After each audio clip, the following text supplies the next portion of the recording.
buat ibu dosen dan teman-teman yang sudah meluangkan waktunya untuk menonton video kami ini. Nah, pada video kali ini kami akan membahas tentang teori komunikasi nonverbal dan penggunaan gestur dalam komunikasi. Nah, sebelum kami menerangkan isi dari pembahasan kami, izinkan kami untuk memperkenalkan diri dengan saya sendiri, yaitu Yohana Kota Barat. Nama saya Sri Dete. Nama saya Denis Garuda. Saya Tesla Sekat. Nama saya Tenor Dimas. Komunikasi nonverbal adalah komunikasi yang tidak menggunakan kata atau lisan. Biasanya komunikasi verbal ditunjukkan dengan menggunakan ekspresi wajah, postur tubuh, dan gerakan tangan. Komunikasi nonverbal itu sangat penting bagi kita karena komunikasi nonverbal bersifat universal, meningkatkan persepsi dan hubungan, dan meningkatkan efisiensi. Oke, selanjutnya memahami komunikasi nonverbal.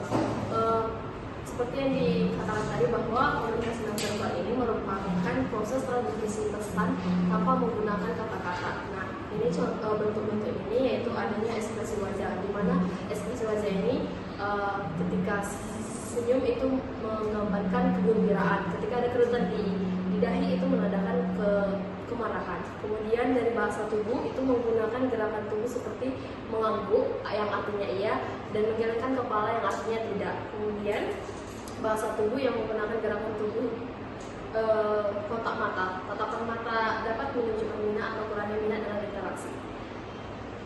Contoh, dan untuk contoh praktis ini adalah seperti orang turis asing datang ke tempat lokal di mana dia tidak mengerti bahasa lokal, dia akan menggunakan gerakan tubuh untuk menanyakan arah sehingga masyarakat lokal mengerti. Dan yang contoh keduanya itu yaitu sentuhan, di mana kita menyentuh teman kita untuk menyapa dia. Kemudian jenis-jenis gestur. Selanjutnya jenis-jenis gestur dalam komunikasi. Yang pertama itu adanya gestur ilustrasi, yaitu gerakan tubuh yang digunakan untuk menyampaikan pesan atau informasi tanpa kata-kata.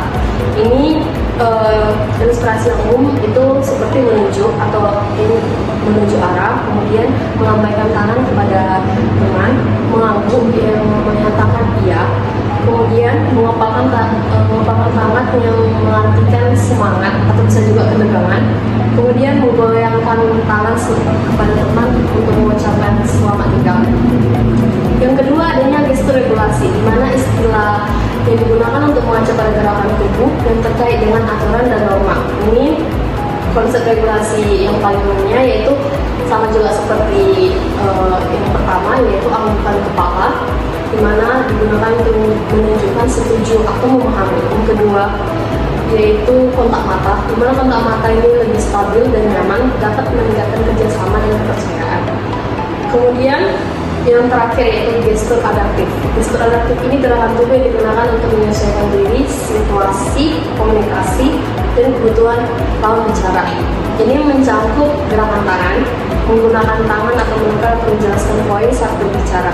Kemudian posisi tubuh itu menunjukkan keterbukaan, ketertarikan.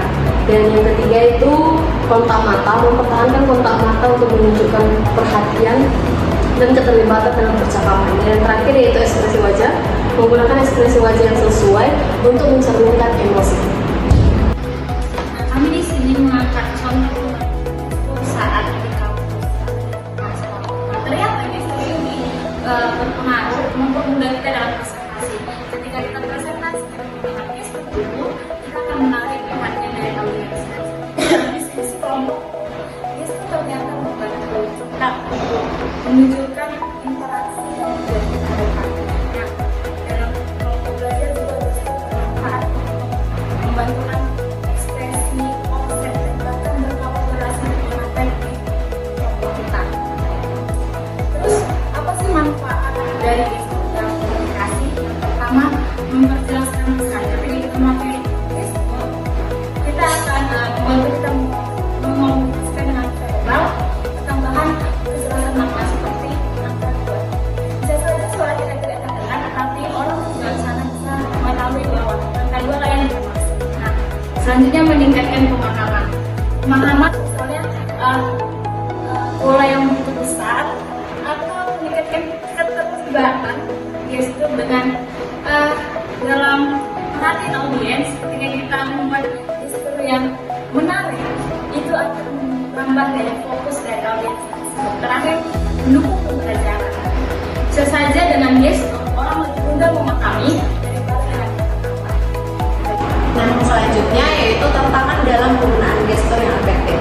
Terbagi menjadi 3 bagian, yaitu yang pertama adalah kesalahpahaman budaya, yaitu gestur yang diterima di suatu budaya bisa berbeda dari budaya lain. Misal, saat kita menggunakan gestur seperti ini. Nah, pada saat kita menggunakan gestur seperti ini, di kita itu harusnya kita mengatakan oke gitu. Tapi saya membaca di sebuah internet bahwa hal itu tidak diperbolehkan di beberapa negara, atau hal tersebut seperti tindakan yang tidak mengenakan di suatu negara. Nah, selanjutnya yaitu penafsiran yang salah. Gestur bisa diinterpretasikan secara berbeda tergantung konteksnya. Nah, contohnya seperti kita memberikan gestur kepada teman kita. Teman kita menanyakan, apakah baju yang saya pakai ini bagus? Nah, kita memberikan gestur yang seperti gitu. Itu contohnya. Nah, bisa saja mereka menafsirkan sebuah pikiran yang sepertinya tidak. Nah, padahal yang kita pikirkan itu kayaknya saya nggak tahu deh. Nah, itu. Nah, yang ketiga, yang terakhir itu gestur yang berlebihan. Gestur yang terlalu berlebihan bisa mengganggu dan mengalihkan perhatian. Contohnya seperti pada saat kita sedang melakukan presentasi di depan kelas kita. Jadi pada saat kita melakukan presentasi, kita melakukan gestur yang terlalu berlebihan. Seperti kita mungkin saja kita sedang gugup, tetapi untuk teman-teman kita yang mendengarkan kita bisa saja tidak fokus karena kita memberikan terlalu banyak gestur yang berlebihan.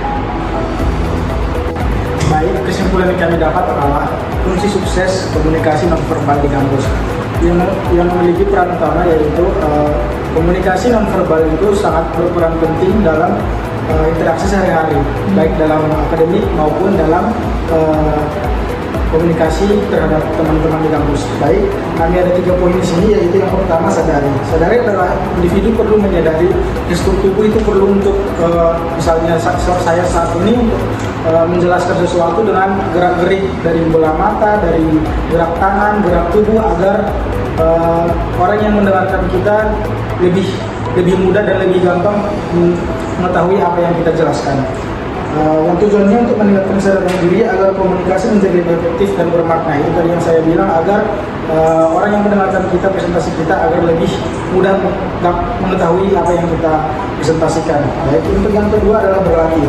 Berlatih ialah menekankan pentingnya melatih gestur tubuh dalam bahasa yang tepat dalam berbagai situasi.